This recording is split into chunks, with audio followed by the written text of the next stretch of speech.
ಯಾಕೆ ವಿವೇಕಾನಂದರು ಬ್ರಹ್ಮಚರ್ಯಕ್ಕೆ ಒತ್ತು ಕೊಟ್ಟರು? ಕೇವಲ ಬ್ರಹ್ಮಚರ್ಯಕ್ಕೆ ಒತ್ತು ಕೊಟ್ಟವರು ವಿವೇಕಾನಂದ ಮಾತ್ರ ಅಲ್ಲ, ಹಿಂದೆ ಋಷಿ ಮುನಿಗಳು ಕೂಡ, ನಮ್ಮ ಋಷಿ ಪರಂಪರೆಯಲ್ಲಿ ಕೂಡ ಬ್ರಹ್ಮಚರ್ಯಕ್ಕೆ ಮಹತ್ವದ ಪಾತ್ರ ಇತ್ತು.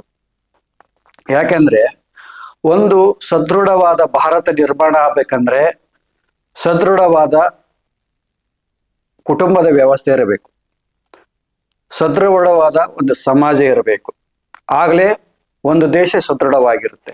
ಒಂದು ಸಮಾಜ ಸದೃಢವಾಗಿರಬೇಕು, ಒಂದು ಕುಟುಂಬ ಸದೃಢವಾಗಿರ್ಬೇಕೆಂದ್ರೆ ಕುಟುಂಬದಲ್ಲಿರುವಂತಹ ಪ್ರತಿಯೊಬ್ಬ ವ್ಯಕ್ತಿಗಳು ಕೂಡ ಸದೃಢರಾಗಿರಬೇಕು, ದೃಢಕಾಯರಾಗಿರಬೇಕು. ಶಾರೀರಿಕ, ಮಾನಸಿಕ, ಆಧ್ಯಾತ್ಮಿಕವಾಗಿ ಆರೋಗ್ಯವಂತರಾಗಿರಬೇಕು. ಇವತ್ತು ಉತ್ತಮ ಆರೋಗ್ಯ ಅಂದ್ರೆ ರೋಗ ಇಲ್ಲದೆ ಇದ್ರೆ ಅದು ಉತ್ತಮ ಆರೋಗ್ಯ ಅಂತ ಇವತ್ತು ನಾವು ಭಾವಿಸ್ತಾ ಇದ್ದೀವಿ.